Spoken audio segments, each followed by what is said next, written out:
साथियों नमस्कार। Real news channel में आपका हार्दिक स्वागत है। हमारे देश में सरकारी एजेंसियां किस तरीके से काम करती हैं और सरकारी एजेंसी के पास अधिकार काफी होते हैं। हालांकि वो अधिकार उन्हें जनता के काम करने के लिए, जनता का जीवन सुलभ बनाने के लिए दिए जाते हैं, लेकिन उनका इस्तेमाल वो दूसरे तरीके से करने लगते हैं, जिससे कि जनता भी परेशान होती है और वो अपने आप को शहंशाह मानने लगते हैं। अभी एक ताजा मैटर ईडी का आया है। जो ईडी देश में इतनी ताकतवर है कि सरकार बनवा भी सकती है, सरकार गिरवा भी सकती है। ऐसी ईडी के बारे में चर्चाएं आमतौर पर होती रहती हैं और कई मामले देखे भी गए हैं, और जिस पर माननीय उच्च न्यायालय ने कमेंट किया कि ईडी अब सारी हदें पार कर रही है, वो संघीय ढांचे को खराब कर रही है।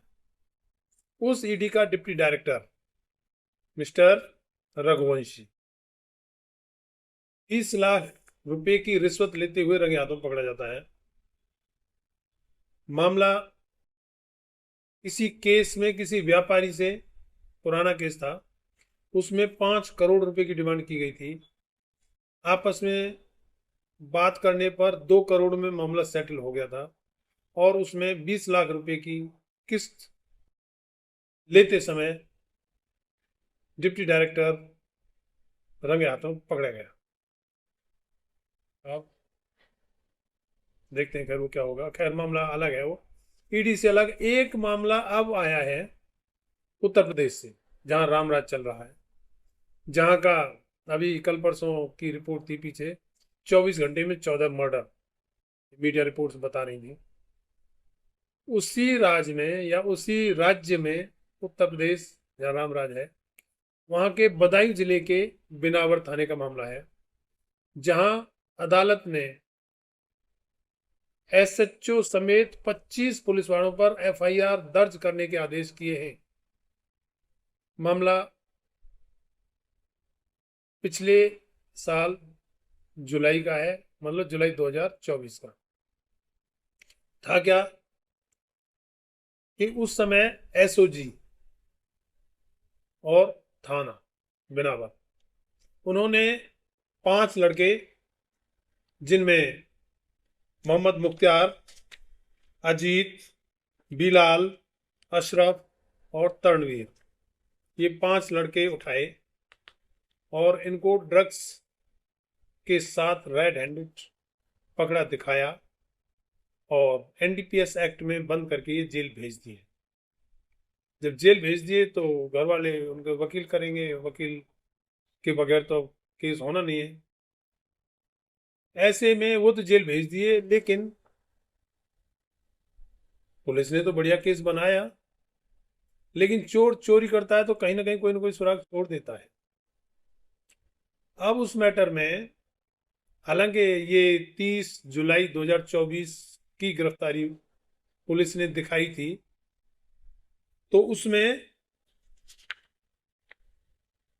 वकीलों ने उन लड़कों को पुलिस द्वारा उठाते हुए 28 जुलाई को सीसीटीवी फुटेज कोर्ट में पेश कर दी कि पुलिस ने इनको 28 जुलाई 2024 को उठाया था और 30 जुलाई को इन्होंने गिरफ्तारी की, और वो भी एनडीपीएस एक्ट में, मतलब ड्रग्स के साथ।